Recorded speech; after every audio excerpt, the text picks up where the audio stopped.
la rubrique de Frédéric.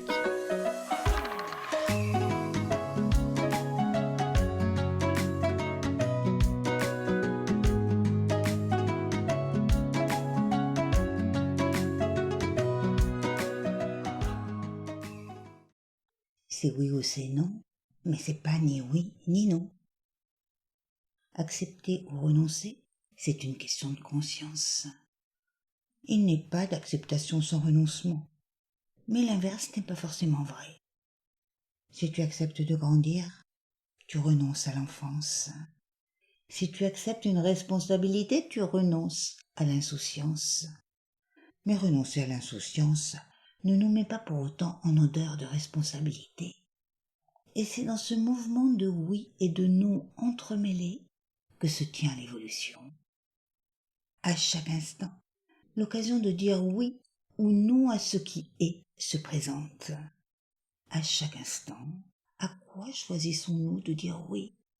À quoi choisissons-nous de dire non? Ça n'a l'air de rien, mais c'est une question capitale. Dire oui ou dire non est toujours un choix qui engage. Or, ce qui nous est proposé sur le chemin de nos jours et de nos nuits, ce sont des choix conscients à opérer et à réitérer 1001 fois, car aucun choix n'est jamais définitif sur la roue évolutive.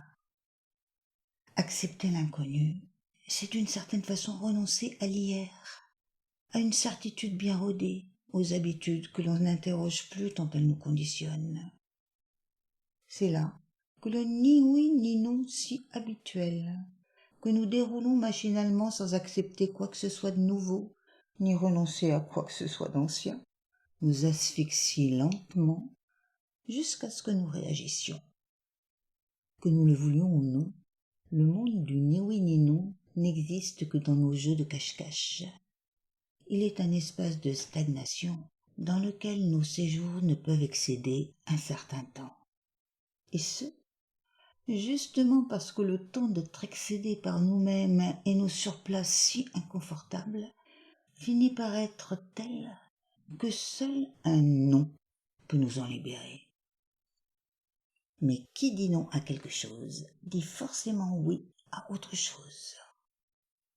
Et ouais, si tu ne renonces pas à un état, tu ne peux pas accepter une proposition qui appelle sans pour autant s'être totalement dévoilée. Et si tu renonces à un état, forcément tu en acceptes un autre. Vouloir pour soi, c'est un oui. Vouloir pour tous, c'est un oui aussi. Mais pour vouloir pour tous, il faut accepter de renoncer au vouloir pour un soi séparé. Et ça fait mal à l'importance personnelle. Alors on tergiverse.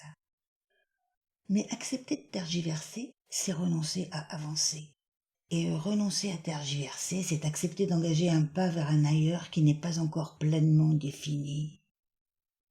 Ça fait peur. Mais ce n'est qu'en acceptant de traverser nos peurs qu'on renonce à nos identifications pour se découvrir une nouvelle identité. Et accepter cette identité, c'est renoncer à tout ce qui faisait ce que nous étions dans le passé.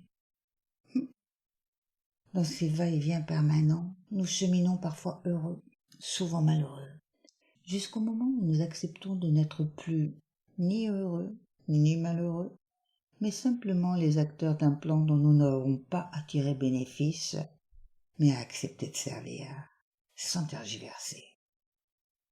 Pas simple, l'impersonnalité.